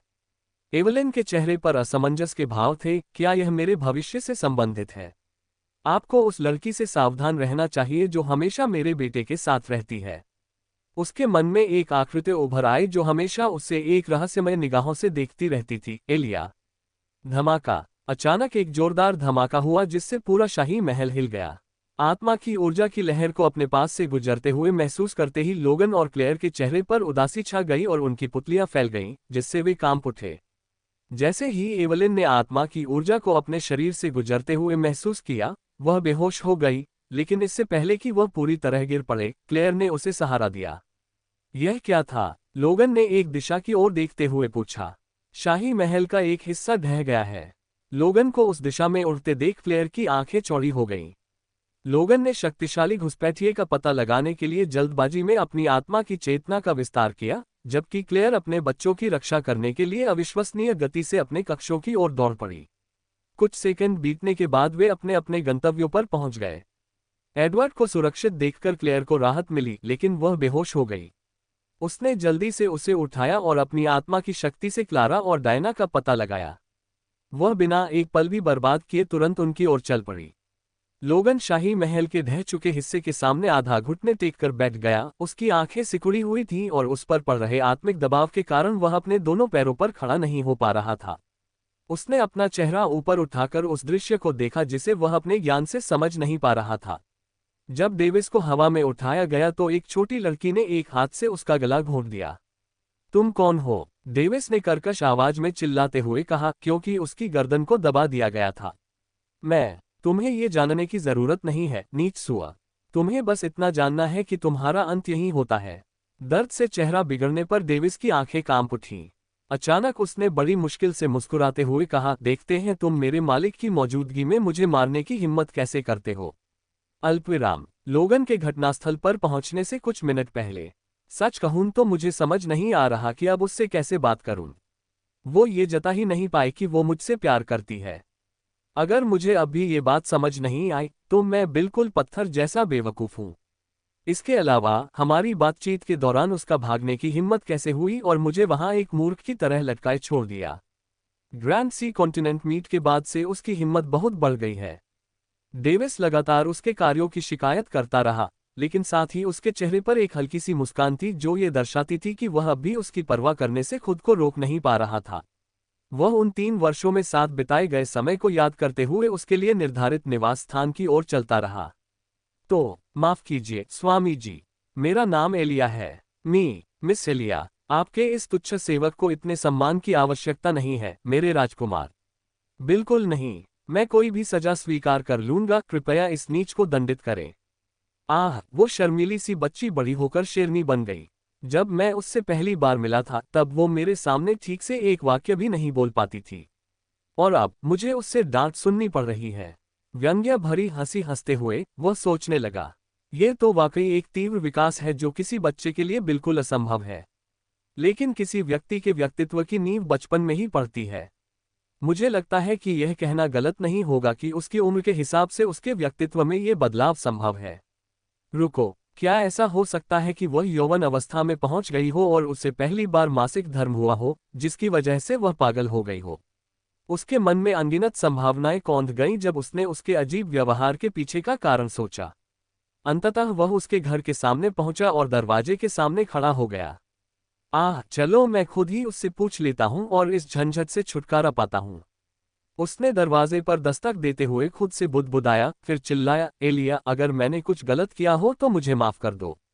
बस दरवाजा खोल दो ताकि हम बात कर सकें और किसी नतीजे पर पहुंच सकें। कुछ सेकंड बीतने के बाद जब उसने देखा कि उसने कोई जवाब नहीं दिया, तो उसने दरवाजा खोलने की कोशिश की।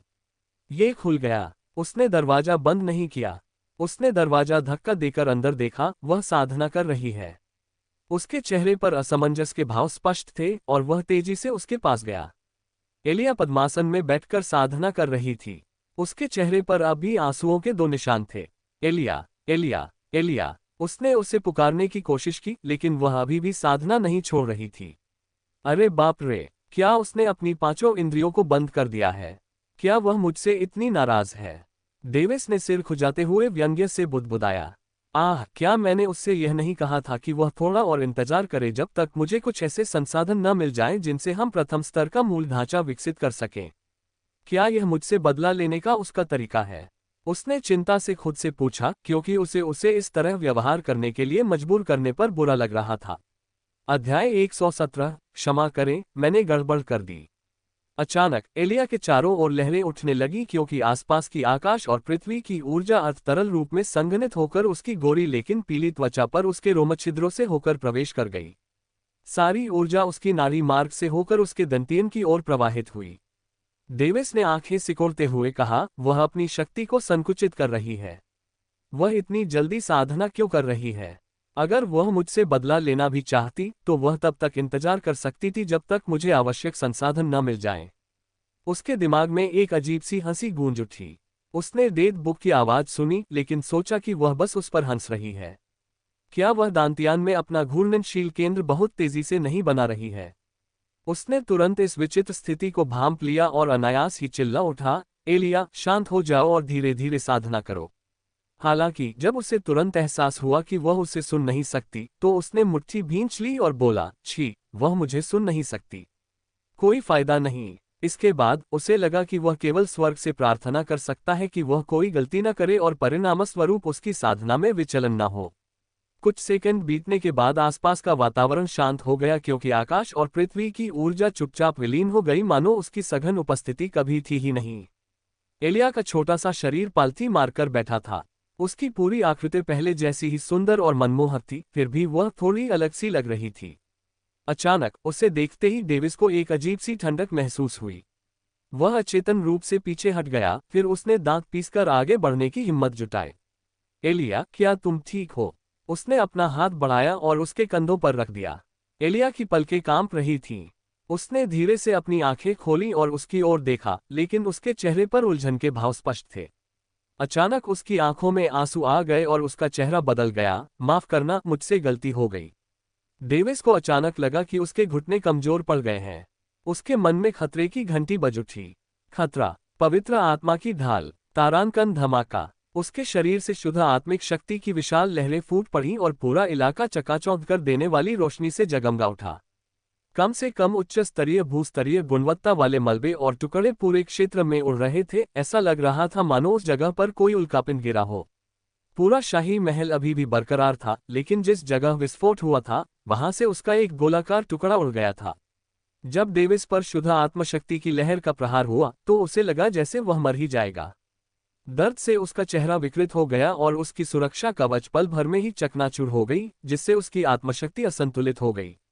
उसकी भौहों के बीच में तेज दर्द हुआ, जिससे वह दर्द से कराहते हुए अपनी आंखें बंद करने पर मजबूर हो गया। जब उसने आखिरकार अपनी आंखें खोली तो उसे महसूस हुआ कि उसका सिर उसकी आत्मा से उपजी पीड़ा से फूल रहा है। विस्फोट के कारण उसके कपड़े पूरी तरह से तार तार हो चुके थे। अपना सिर एक तरफ झुकाकर उसने देखा कि एलिया हवा में तैर रही थी। उसका मुंह खुला हुआ था, मानो वह असहनीय दर्द से पीड़ित हो। निराकार आत्मिक शक्ति उसके शरीर में प्रवेश कर रही थी, जिससे उसके चारों ओर एक निर्वात का स्थान बन गया था और उसकी चीखें सुनाई नहीं दे रही थीं। यह क्या हो रहा है? डेविस ने अपनी पूरी ताकत से चिल्लाया, लेकिन उसकी आवाज इतनी कर्कश थी कि वह किसी के कानों तक नहीं पहुंच सकी। वह महसूस कर सकता था कि उसकी आत्मिक शक्ति बांध से छोड़ी गई बाढ़ की तरह तेजी से बढ़ रही है। वह स्थिति को पूरी तरह समझ नहीं पा रहा था, यहां तक कि उसकी हालत भी नहीं, लेकिन एक बात वह निश्चित रूप से जानता था कि कुछ अप्रिय होने से पहले उसे बेहोश कर देना है। अपने शरीर की हर एक बूंद ऊर्जा को इकट्ठा करने पर ध्यान केंद्रित करते हुए उसने उस निर्वात के स्थान को भेदने की योजना बनाते हुए आगे बढ़ने की तैयारी की। भेदी पवित्र भाला, तारांकन धमाका। एलिया चेहरे पर भयानक भाव लिए निर्वात को चीरते हुए वह उसके कमजोर तैरते हुए शरीर की ओर बढ़ा और बेतहाशा चिल्लाने लगा। अचानक उसकी आंखों के सामने की दुनिया थम सी गई, जब एक कमजोर हाथ ने उसका गला दबा दिया। उसके सामने का दृश्य देखकर उसकी आंखें फटी रह गईं। इस समय उसकी नजर एक ऐसी लड़की पर पड़ी जिसकी त्वचा पीली थी, काले बाल थे जिनमें कुछ सफेद लंटें थीं। उसकी भौहें बिल्कुल सफेद थीं और उसका चेहरा एलिया जैसा ही सुंदर और मनमोहक था। उसने उसे गोद में उठा लिया और उसे पैनी नजरों से देखने लगी। उसकी बर्फ जैसी सफेद आंखों ने उसके दिल में एक निर्मम ठंडक पैदा कर दी। अगले ही पल डेविस को तुरंत एहसास हुआ कि उसके सामने उड़ रही व्यक्ति अब एलिया नहीं थी। तुम कौन हो? डेविस चिल्लाया, लेकिन उसकी आवाज गूंजती हुई सी गूंज गई क्योंकि वह उसका गला घोंट रही थी। उसने महसूस किया कि उसकी शक्ति सीमित हो रही है और उसे एहसास हुआ कि वह केवल उसके आत्मिक दबाव से दब रहा है। इस वजह से वह काफी हद तक आत्मशक्ति का उपयोग करने में असमर्थ हो गया। तुम्हें ये जानने की जरूरत नहीं है, नीचसुआ। तुम्हें बस इतना जानना है कि तुम्हारा अंत यहीं होता है। बर्फ जैसी सफेद लड़की ने ठंडे लहजे में जवाब दिया। उसकी ठंडी आंखों में मानो किसी जान से मारने की इच्छा थी। दर्द से चेहरा बिगड़ने पर डेविस की आंखें कांप उठीं। अचानक उसने बड़ी मुश्किल से मुस्कुराते हुए कहा, मैं देखना चाहता हूं कि तुम मेरे मालिक की मौजूदगी में मुझे मारने की हिम्मत कैसे करते हो। अहंकार। ये शब्द उसके मुंह से निकलते ही उसकी बर्फीली सफेद आंखें चमक उठीं।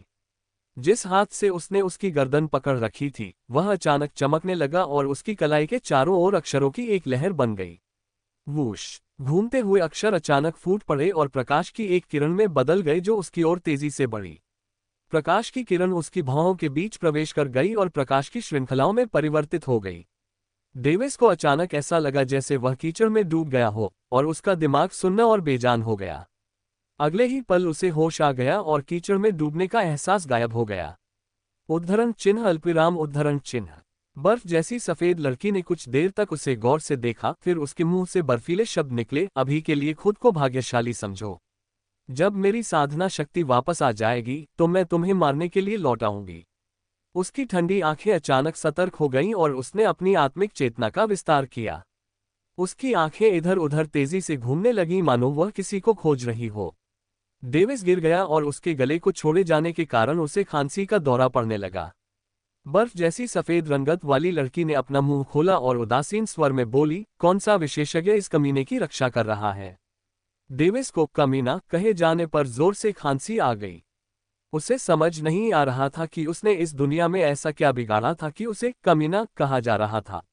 मानो इस दुनिया में उसके लिए अथाह नफरत भरी हो। लेकिन इन सब के बाद वह उसके कार्यों पर बेहद क्रोधित हो गया।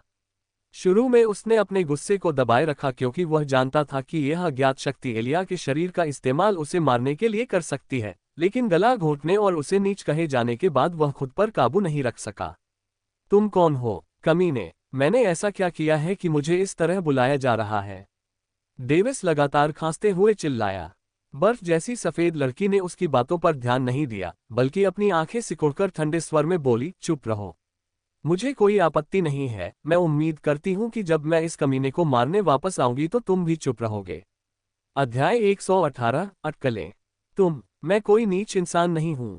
डेविस उठने की कोशिश कर रही थी, लेकिन उसकी प्रबल आत्मिक शक्ति ने उसे अनजाने में ही रोक दिया। मुझे लगता है कि इस मामले में आपकी चुप्पी का मतलब है कि आपने साफ साफ हाँ कह दी है। तो मुझे उम्मीद है कि आपको बाद में इसका पछतावा नहीं होगा। क्या आप पूछ रहे हैं इस बारे में कि आपने मुझे मारने का सुनहरा मौका गंवा दिया? बर्फ जैसी सफेद लड़की की अनोखी हंसी पूरे इलाके में गूंज उठी। डेविस अचानक खड़ा हो गया और लड़खड़ाया, लेकिन जैसे ही उसने उसकी ओर देखा, उसे खालीपन के सिवा कुछ भी दिखाई नहीं दिया। वह गायब हो गई। उसने आंखें सिकुड़ते हुए दाएं बाएं देखा और महसूस किया कि उस पर से दबाव गायब हो गया था।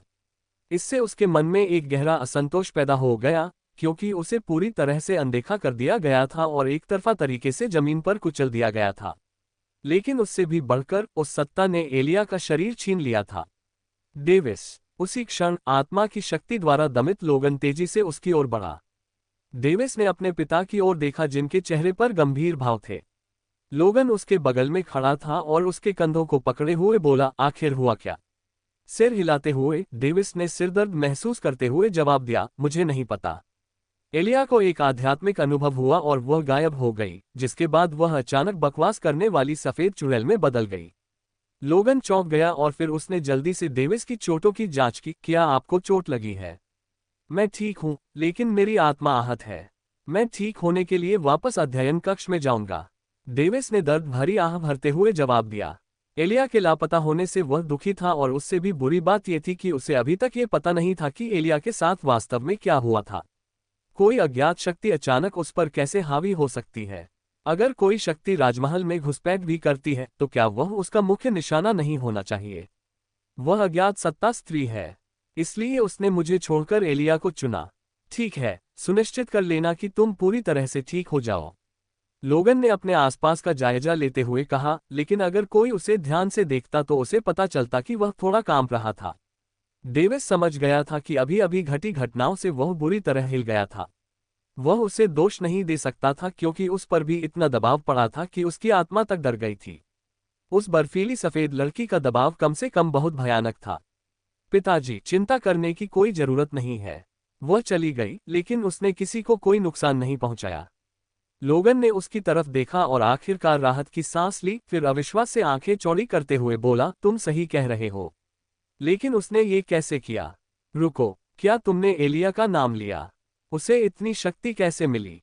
डेविस ये सोचते हुए अचंभित हो गया, क्या वह यहाँ आते समय इतना सतर्क था? वह इस समय अपनी आत्मबोध शक्ति से पूरी शाही राजधानी की छानबीन कर रहा होगा। मुझे नहीं पता, शायद उस पर किसी अज्ञात शक्ति का साया था। लेकिन मुझे इतना यकीन है कि वह शरीर निश्चित रूप से एलिया का ही है। डेविस ने दांत पीसते हुए कहा। एलिया की मासूम मुस्कान और कोमल आंखों के ठंडेपन में बदल जाने के बारे में सोचते ही उसकी आंखों में क्रोध उमड़ आया। वह चुपचाप वहां से चले गए और अध्ययन कक्ष की ओर बढ़ गए, जबकि क्लेयर घटनास्थल पर पहुंची और जांच शुरू कर दी। एक दिन बीतने के बाद हालात शांत हुए, लेकिन उसी क्षण एक खबर ने राजमहल में सनसनी मचा दी। क्या हाई लाइन के दास व्यापारियों का सफाया हो गया था? डेविस ने अपनी आंखों की पुतलियों को झिलमिलाते हुए सवाल किया। क्लेयर ने सिर हिलाते हुए कहा, इससे जुड़े 10,000 से अधिक लोग मारे जा चुके हैं। गवाहों का कहना है कि उन्होंने काले और सफेद बालों वाली एक छोटी लड़की को हाई लाइन स्लेव ट्रेडर्स के मुख्यालय के आसपास उड़ते हुए देखा था। उसने सोचते हुए अपनी आंखें सिकोड़ी और कहा, अजीब बात है, क्या हाई लाइन स्लेव ट्रेडर्स का मुख्यालय वही जगह नहीं है जहां एलिया पली बड़ी थी? इन्हीं लोगों ने एलिया की नीलामी की थी। उसके चेहरे के भाव देखकर क्लेयर ने उसकी बात की पुष्टि कर दी। लेकिन ये तो समझ में ही नहीं आता, कहीं ऐसा तो नहीं कि जिसने एलिया को अपने वश में किया था, वह उसकी बदला लेने में मदद करना चाहता था? अगर ऐसा है तो उसने मुझे मारने की कोशिश क्यों की? डेविड के चेहरे पर निराशा के भाव थे। कल अध्ययन कक्ष में लौटने के बाद उसने मृत्यु पुस्तक से प्रश्न किया, लेकिन वह उत्तर देने को बिल्कुल भी तैयार नहीं थी। उसने कहा कि वह तभी बताएगी जब वह आत्मा निर्माण साधना में अगले स्तर पर पहुंच जाएगा। इसके अलावा अगर वह किसी आत्मा से ग्रसित एलिया का सामना करना भी चाहता तो यह संभव नहीं था क्योंकि वह उसकी आत्मा निर्माण साधना के सामने बेहद कमजोर था। अगर यह मामला भी तुम्हारे जैसा ही निकला तो? क्लेयर ने अचानक अपने चेहरे पर चिंता का भाव लिए पूछा। क्या तुम्हारा भी यही हाल है? पल भर में उसे अपने जन्म और इस दुनिया में आने के बारे में ख्याल आया। क्या तुम भी पुनर्जन्म लेने वाले हो? उसने तुरंत उस विचार को मन से निकाल दिया और उसकी ओर देखा। जब दोनों के बीच बात समझ में आई तो क्लेयर भी पीछे मुड़कर उसे देख रही थी और उसी समय बोली, पुनर्जन्म लेने वाला? डेविस ने मेज पर हाथ पटकते हुए तुरंत खड़े होकर कहा, अब तो सब कुछ समझ में आ गया। एलिया ने पहले जो भी अजीब और संदिग्ध हरकतें की थीं, वे निस्संदेह उसके पिछले जन्म के प्रभाव में थीं। जैसे ही उसे अपने अनुमान पर 50% यकीन हो गया, उसकी आंखें चमक उठीं। फिर उसने अपनी आंखें चौड़ी करते हुए अपना सिर पकड़ लिया और बोला, एलिया ने बताया था कि उसे करीब 1 महीने से बुरे सपने आ रहे हैं।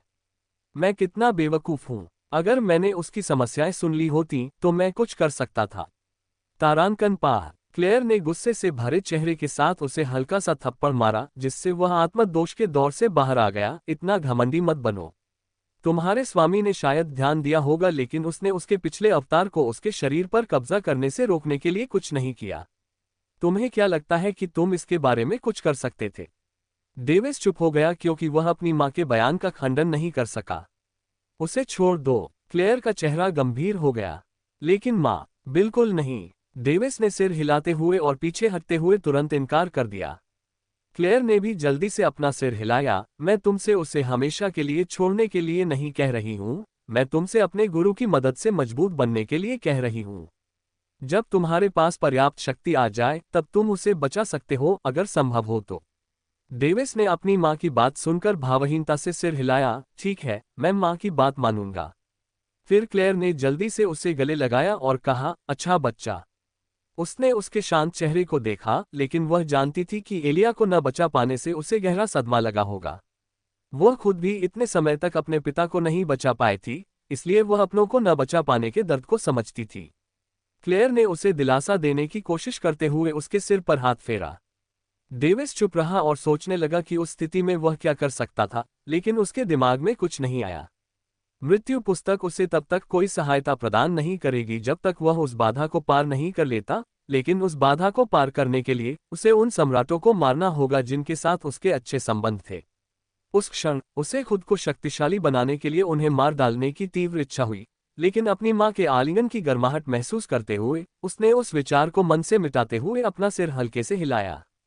उसे ऐसा महसूस हो रहा था मानो वह किसी द्वीप पर बिल्कुल अकेला फंसा हुआ हो, बिना किसी मदद के, सिवाय इसके कि वह गर्म धूप में नहा रहा था जिसने उसकी आत्मा को कुछ हद तक सुकून दिया। अचानक उसे अपनी आत्मा और हृदय में एकरूपता का आभास हुआ। ऐसा लगा जैसे वे सामंजस्य में डूब रहे हों। उसे ऐसा महसूस हुआ जैसे वह गर्म आकाश में तैर रहा हो। उसने अपने ऊपर आकाश में एक सुनहरी रोशनी तैरती हुई देखी।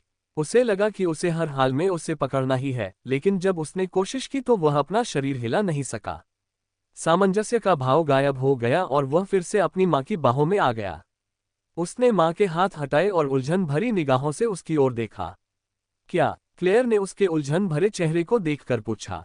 इसके बाद डेविस ने उसे समझाया कि उसे अभी अभी कैसा महसूस हुआ था। जब वह समझा रहा था तो क्लेयर के चेहरे के भाव पहले आश्चर्य से और फिर उत्साह से बदल गए। अध्याय 119 सफलता मध्य स्तरीय वयस्क आत्मा अवस्था। क्लेयर ने जल्दी से उसके कंधों को पकड़ा और उत्साह से चिल्लाई, डेविस, तुम लगभग हृदय की भावना को समझ ही गए होगे। हृदय अभिकल्पना, क्या ये तलवार अभिकल्पना जैसी है?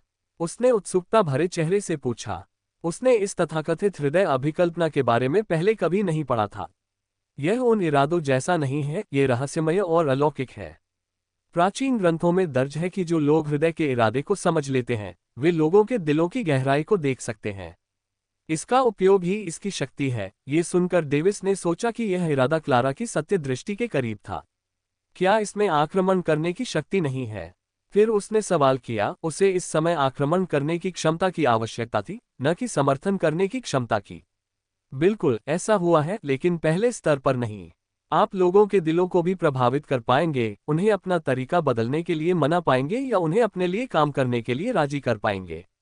डेविस ने आश्चर्य से अपनी आंखें चौड़ी कर लीं। ये लोगों पर आत्मा की मुहर लगाने और उन्हें कठपुतली बनाने से कहीं बेहतर है। इसके अलावा कुछ लोगों के नाम लिखने से वे मेरे गुलाम तो बन जाएंगे, लेकिन अंततः उनकी मृत्यु हो जाएगी। ये हृदय अभिकल्पना कहीं बेहतर है। माँ, मुझे जल्दी से बताइए कि हृदय की भावना को कैसे समझा जाए। डेविस ने उनके हाथ पकड़कर उत्साह से पूछा। क्लेयर ने व्यंग्यात्मक हंसी हंसते हुए कहा, मैंने जो प्राचीन ग्रंथ पढ़े हैं उनमें हृदय की भावना को समझने की विधि का उल्लेख नहीं है। उनमें केवल इतना ही बताया गया है कि यह व्यक्ति और उसकी अंतर्दृष्टि पर निर्भर करता है। क्या इतना अस्पष्ट? डेविस के चेहरे पर निराशा के भाव उभर आए। इसका कोई उपाय नहीं है। आखिरकार इसमें कहा गया है कि यह रहस्यमय है और जब तक आपको कोई आध्यात्मिक ज्ञान प्राप्त न हो जाए तब तक इसे समझा नहीं जा सकता। क्लेयर ने हल्की मुस्कान के साथ कहा। अचानक उसका उदास चेहरा जम गया। क्लेयर ने इसे देखा और चिंता से भर उठी। क्या हुआ? उसका जमा हुआ चेहरा अभूतपूर्व उल्लास से भर गया और वह मुस्कुराते हुए बोला, मुझे ऐसा लग रहा है जैसे मुझे कोई बड़ी सफलता मिलने वाली है। क्लेयर का चेहरा भी खुशी से खिल उठा और उसने कहा, भले ही तुम हॉट इंटेंट को समझने में असफल रहे, लेकिन इसने तुम्हें अगले स्तर तक पहुंचने के लिए गति प्राप्त करने में अवश्य मदद की होगी। डेविस लगातार सिर हिलाता रहा। आखिरकार वह मृत्यु पुस्तक से प्रश्न पूछ सकता था और उत्तर प्राप्त कर सकता था। जल्दी करो, आगे बढ़ने पर ध्यान केंद्रित करो, इस मौके को हाथ से जाने मत दो। क्लेयर ने उसके स्टडी रूम से बाहर निकलते हुए कहा। डेविस ने जल्दी से पद्मासन में बैठकर अगले स्तर को पार करने पर ध्यान केंद्रित किया। क्लेयर अध्ययन कक्ष के बाहर थी, वह उसके सफल होने का इंतजार कर रही थी और उसके चेहरे पर चिंता साफ झलक रही थी। 1 घंटा बीतने के बाद डेविस अध्ययन कक्ष से बाहर निकले। उनके चेहरे पर आत्मविश्वास से भरी एक मुस्कान थी जो अंततः ये संकेत दे रही थी कि उन्होंने एक बड़ी सफलता प्राप्त कर ली है। क्लेयर ने उसकी ओर देखा और उसे अपनी पिछली शांत मानसिक स्थिति में वापस आते देखकर काफी संतुष्ट हुई। बधाई हो मेरे बेटे, तुमने मध्यस्तरीय वयस्क आत्मा अवस्था को पार कर लिया है। हे, डेविस ने अपनी मां के गर्व भरे भाव को देखकर खिलखिलाकर हंसा। अब इतना घमंड मत करो और एलिया के लिए कुछ करने की कोशिश मत करो, तुम अभी भी बहुत कमजोर हो। क्लेयर ने उसे याद दिलाया, वह नहीं चाहती थी कि उसके बेटे की मौत व्यर्थ जाए। मुझे पता है, डेविस ने शांत भाव से उत्तर दिया। जब वह mid level adult soul stage में प्रवेश करने के बाद डेड बुक के साथ हुई बातचीत के बारे में सोच रहा था। कुछ मिनट पहले तेज सफेद रोशनी चमक रही थी जबकि डेविस के आसपास का स्थान अतुलनीय रूप से धुंध से ढक गया था। डेविस ने अपनी आंखें खोलीं और खुद को अधिक शक्तिशाली और पवित्र महसूस किया। अचानक उसके मन में कुछ विचार आया, लेकिन उसने पूछा नहीं, बल्कि उसने वही पूछने की कोशिश की जो वह सबसे ज्यादा जानना चाहता था। अब जब मैंने एक महत्वपूर्ण उपलब्धि हासिल कर ली है, तो मुझे विश्वास है कि अब आप मेरे सवालों का जवाब देंगे। उसके दिमाग में एक तीखी आवाज गूंजी, वाह वाह, मुझे लगा था कि अगले स्तर तक पहुंचने में तुम्हें थोड़ा समय लगेगा, लेकिन किसने सोचा था कि तुम्हें किस्मत का साथ भी मिलेगा। इसने मेरा सारा मजा किरकिरा कर दिया क्योंकि मैं तुम्हें कुछ और समय तक रहस्य में रखना चाहता था। ठंडे लहजे में जवाब देते हुए डेविस के चेहरे पर हल्की सी मुस्कान आ गई। कितनी शर्मनाक बात है, लगता है इतने सालों तक मेरे साथ रहने के बाद तुम मेरे अगले कदमों का भी अंदाजा लगा सकते हो। खैर कोई बात नहीं, मैं बस ये जानना चाहता हूं कि एलिया के साथ क्या हुआ। मैं तुम्हें मना नहीं करने दूंगा। वह खिलखिलाकर हंसा और बोला, अरे वाह, मैं अपने वादे पर खरा उतरूंगा। तुम्हें चिंता करने की कोई जरूरत नहीं है। तो फिर बोलो, डेविस ने झुंझलाहट और उत्सुकता से कहा। ठीक है, तो ध्यान से सुनो। हल्की हंसी के साथ आवाज गूंजी। डेविस ने सिर हिलाया, उसने उसकी आवाज पर ध्यान केंद्रित किया। तुम्हारा प्यारा सा छोटा दोस्त प्रेतवादित है। डेविस का चेहरा सख्त हो गया। क्या? तो मेरा अनुमान गलत था। उसने सोचा कि एलिया पुनर्जन्म लेने वाली है, शायद कोई बूढ़ी महिला साधिका जिसने जीवन का अनुभव किया है, इसलिए उसने उसे किसी तरह अपने पास वापस आने के लिए मनाने के बारे में सोचा था। उसके मन में एक नाराजगी भरी आवाज गूंजी, मुझे बीच में मत टोको। मैंने तुमसे कहा था कि ध्यान से सुनो। इसके बाद डेविस ने हल्के से सिर हिलाया। उसके पास इसके निर्देशों का पालन करने के अलावा कोई विकल्प नहीं था क्योंकि वह एलिया के रूपांतरण के पीछे की सच्चाई जानना चाहता था। वह सचमुच प्रेतबाधित थी, लेकिन अब तक मैंने जो देखा है उससे लगता है कि उसे प्रेतबाधित करने वाला उसका पिछला जन्म हो सकता है। इसके बाद सन्नाटा छा गया। डेविस, जो इसे सुन रहा था, अचानक समझ गया कि यह उससे एक सवाल पूछने की प्रतीक्षा कर रहा था। तो आपका मतलब यह है कि एलिया पुनर्जन्म लेने वाली नहीं है? अच्छा हुआ आपने पूछा, वो नहीं है। उसका पिछला अवतार ही उसके शरीर में पुनर्जन्म लेकर आया है। तो मूलतः जिसने एलिया को अपने वश में किया है वो एक आक्रमणकारी है जो एलिया के शरीर के साथ पूरी तरह से मिल खाता है। वह चुप हो गया लेकिन उसके चेहरे पर मुस्कान थी और वह सुनता रहा। तुम्हारी एलिया अभी भी कहीं अपनी आत्मा के सागर में कैद है। उसकी चेतना शायद उसके पिछले जन्म द्वारा सील या कैद कर ली गई हो। अरे तुम किस बात पर मुस्कुरा रहे हो? डेविस को कुछ मजेदार सूझ रहा था और वह हंस पड़ा। नहीं, मैं तो बस यही सोच रहा था कि अगर मैं उसे एलिया को जाने देने के लिए मना लूं और उसे भी अपना दोस्त बना लूं तो। ओह, दिलचस्प लग रहा है। हंसते हुए उसकी आवाज गुस्से में बदल गई। मैं ये देखने के लिए बेताब हूं कि तुम ऐसा करके देखो और तुम्हारा सिर काट दिया जाए। हाँ हाँ, क्या तुम बिल्कुल बेवकूफ हो? डेविस अवाक रह गया क्योंकि उसने सोचा भी नहीं था कि यह इतना गुस्सा हो जाएगा। क्या इसमें भावनाएं भी हो सकती हैं? वह कहना चाहता था कि यदि पिछला अवतार आज्ञाकारी था तो उसे एक मौका देने में कोई आपत्ति नहीं थी क्योंकि वह खुद भी इसी तरह की स्थिति में था। उसने सिर हिलाया और हंसते हुए जवाब दिया, मैं तो बस मजाक कर रहा था। ठंडी आवाज में गुर्राते हुए मृत्यु पुस्तक ने उत्तर दिया, बच्चे, ये काफी उबाऊ था लेकिन जब तुम तीसरी परत में थे तो मुझे तुम्हारा ठंडा स्वभाव पसंद आया। क्या तुम इस पूरे समय परिवार का खेल खेलते खेलते नर्म और आरामदायक हो गए? ये बहुत दुख की बात होगी अगर तुम्हारा नकली परिवार अचानक बिना किसी कारण के मर जाए। एक तीखी आवाज में भयानक हंसी हंसते हुए उसने उपहास किया। अपना मुंह बंद करो। डेविस ने अपने चेहरे पर आक्रोश का भाव दिखाते हुए अपना गुस्सा जाहिर किया। एक पल के लिए उसे लगा कि वह इस मृत्यु पुस्तक को नष्ट कर दे, भले ही वह ऐसा कर न सके। अध्याय 120 निर्णय। मानो उसका उपहास उड़ाते हुए डेथ बुक की आवाज फिर गूंजी, सच में, क्या तुम्हें लगा कि एलिया को अपने वश में करने वाली उस लड़की ने तुम्हें जाने दिया? अगर मैंने उसके द्वारा तुम पर डाली गई गुलामी की मुहर को न तोड़ा होता तो तुम अभी उसके गुलाम होते। अगर मेरी शक्ति ने उसे यह विश्वास न दिलाया होता कि कोई विशेषज्ञ तुम्हारी रक्षा कर रहा है तो वह तुम्हें छोड़कर नहीं जाती, बल्कि वह तुम्हें और तुम्हारे पूरे परिवार को मार डालती। फिर उसकी आवाज झुंझलाहट भरी लग रही थी, और तुम यहाँ चिल्ला रहे हो कि तुम उससे दोस्ती करना चाहते हो। क्या क्या यह उन कॉमिक्स में से एक है जो तुमने तीसरी परत में पढ़ी थी? डेविस की भावनाएं जटिल हो गईं। अचानक मुझे इतनी चिंता क्यों हो रही है? क्या यह मुझे जिंदा या मुर्दा देखना चाहता है? अपना दिमाग साफ करते हुए उसने अपने चेहरे पर उलझन भरे भाव के साथ पूछा, तो फिर आप मुझसे क्या करवाना चाहते हैं? क्या तुम अंधे हो? जब उसने तुम्हें शत्रुतापूर्ण निगाहों से देखा था उसी क्षण तुम्हें उसका नाम मुझ पर लिख देना चाहिए था। उसने क्रोधित स्वर में उत्तर दिया। लेकिन उसकी आत्मा निर्माण की साधना मुझसे कहीं अधिक थी। मैं मृत्यु देव की आंखों से उसका नाम नहीं देख सका। डेविस ने पलटवार किया क्योंकि वह उस समय उस पर अपनी मृत्यु देव की आंखों का प्रयोग करने के बारे में सोच रहा था। हालांकि उसके भारी आत्मिक दबाव के कारण उसे अपनी आत्मा का उपयोग करने में भी कठिनाई हो रही थी। ठंडी आवाज में हंसते हुए उसने समझाया, बेवकूफ, उस छोटी बच्ची का नाम लिखो। अगर तुमने ऐसा किया तो उसका दूसरा रूप, जो उसका पिछला अवतार है, इस दुनिया में रहने का अपना सहारा खो देगा। वह अपने दूसरे रूप के साथ ही मर जाएगी। डेविस अचानक उलझन में पड़ गया और बोला, उस लड़की का नाम लिखूं? सिर हिलाते हुए उसने जवाब दिया, मुझे समझ नहीं आया। अगर मैं सही हूं तो उस छोटी बच्ची के पिछले जन्म में किसी निश्चित साधना तकनीक का प्रयोग हुआ होगा जो स्वर्ग के नियमों के विरुद्ध थी, या शायद उस निश्चित तकनीक का अभ्यास करते समय कोई दुर्घटना हुई होगी जिसके कारण दोनों की आत्माएं आपस में जुड़ गईं। एक को दूसरे की जरूरत है वरना वे जीवित नहीं रह पाएंगी।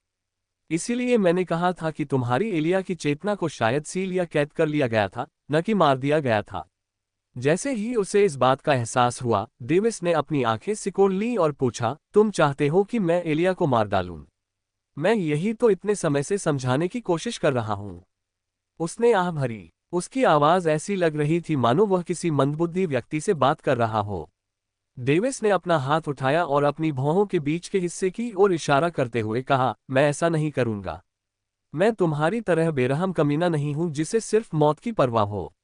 इसके अलावा तुम्हारा अनुमान पूरी तरह सही भी नहीं हो सकता। ओह, अगर मैं कहूं कि मुझे अपने अनुमान पर 90% से अधिक भरोसा है तो क्या होगा? उसने रुचि दिखाते हुए अपनी आवाज ऊंची की और सवाल किया। तो मैं उस शेष 10% पर विश्वास करूंगा। डेविस ने दांत पीसते हुए उसके प्रश्न का उत्तर दिया। एक पल के लिए सन्नाटा छा गया, फिर उसकी नाराजगी भरी आवाज उसके दिमाग में गूंजी, मुझे याद न दिलाने के लिए दोष मत दो। ये तुम्हारी मर्जी है, मैं नहीं करूंगा। डेविस ने शांत भाव से सिर हिलाया। फिर उसे कुछ याद आया। अरे, मैं भूल ही गई थी, उस समय मुझे बचाने के लिए धन्यवाद। मुझे पता ही नहीं चला कि तुमने ही मुझे उसके हमले से बचाया था। कुछ पल पहले तक तो मुझे ये भी नहीं पता था कि यह हमला था। किसने कहा कि मैंने तुम्हें ही बचाया है? मेरी और तुम्हारी आत्मा एक दूसरे से जुड़ी हुई है। अगर उसने तुम पर गुलामी की मुहर लगा दी होती तो क्या इसका मतलब यह नहीं होता कि मैं भी उसकी गुलाम बन जाती? यह मेरे लिए असहनीय अपमान होता। ओह, डेविस ने तेजी से सिर हिलाते हुए कहा। क्या यह मेरा वहम है, या शायद मैं वैसा ही व्यवहार कर रही हूं जैसा आप कहते हैं, एक तसुंदरे? डेविस ने सोचा और उसे घृणा महसूस हुई। उसने जल्दी से अपने विचारों को दूर किया और मान लिया कि यह उसका वहम ही था। अच्छा, अभी आपके पास पूछने के लिए 2 और सवाल हैं। क्या आप नहीं पूछेंगे? कुछ देर सोचने के बाद उन्होंने जवाब दिया, मैं उन 2 महत्वपूर्ण अवसरों को बचाकर रखूंगा। क्या तुम साधना तकनीकों के बारे में नहीं पूछोगे?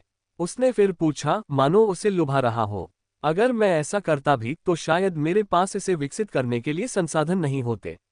उसने शांत भाव से जवाब दिया और मुस्कुराया। कुछ देर चुप रहने के बाद उसने जवाब दिया, छी, तुम अचानक इतने बुद्धिमान हो गए।